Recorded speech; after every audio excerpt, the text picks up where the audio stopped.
I am a recovered alcoholic with long-term recovery. I've been straight and sober for 49 years. It's been a long journey. I was a young mother. I had 3 young children, and I was married to a man who drank a lot. I decided I wanted to get help, but my husband was against it. He told me, well, what am I going to do with you if you don't drink? Life was difficult, but I tried to cover it up, and I didn't want the neighbors to know.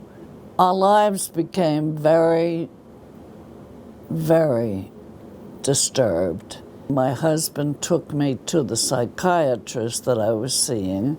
I was so scared. I thought I was going to a place where I'd be chained to a padded cell, and I thought about jumping out of the car while he was driving there, and he ended up pulling me across the parking lot, and I was admitted, and I was put on a locked ward. And I heard somebody say, that's a candidate for G5 if I ever saw one. And I thought that meant the morgue.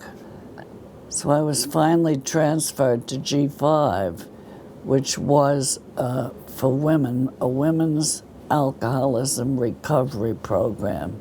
It was the best thing that ever happened to me. The doctor didn't think it was a good idea for me to go home, and his parting words to me were, feel free to come back, which I thought was not very encouraging, but I thought I'd go to AA, and with what I had learned in this facility, I would be able to stay sober. But it didn't work. My husband kept drinking, and he kept leaving bottles of alcohol laying around, and I eventually picked up, and I ended up taking myself back to the hospital. Now, I stayed there that time for about 7 months, and I was able to go back to school. And it turned out that the only job that was available was in the hospital that I had just been discharged from. I did not want to work there, but the people from OVR said, well, why don't you just work there for a year or 6 months to get some experience? Well, I ended up working there 30 years. I had so many things that encouraged me.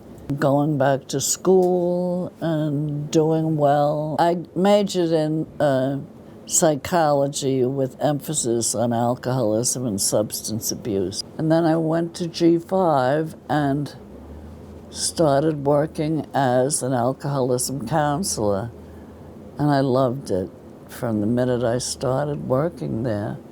It was just what I wanted to do because I felt I could help other people, and it would help me if I could help other people.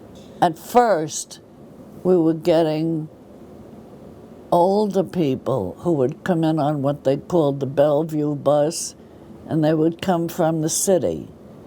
And they were mostly alcoholics. As a matter of fact, at first we wouldn't accept anybody with a history of drugs. But then it became obvious that there were just as many drug addicts combined with alcoholism.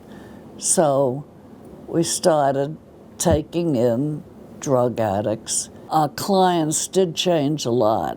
We got much younger people. My greatest shame or sorrow was what I had done to my children.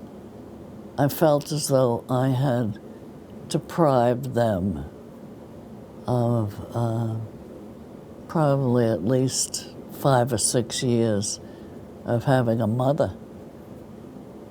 Even when I was their mother, I wasn't functioning. My son, when he was 22 years old, he was in the Air Force. He got off duty and he drove to a pub, had a couple of beers. I believe he had been smoking pot before he went to the pub. And he pulled out onto Route 13, and he was hit by a 16-wheeler, and he was killed instantly.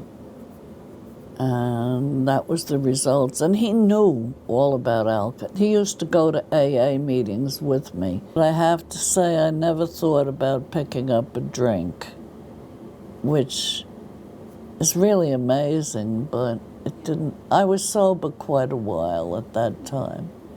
Everybody should be so aware that it's very, very easy to become an alcoholic or a drug addict, because today it's so prevalent, and kids in 5th and 6th grade are using drugs and using alcohol.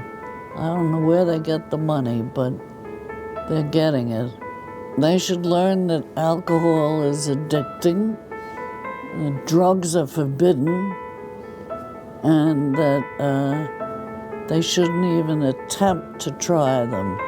As far as drugs are concerned, they could kill themselves. It's very important for them to know that.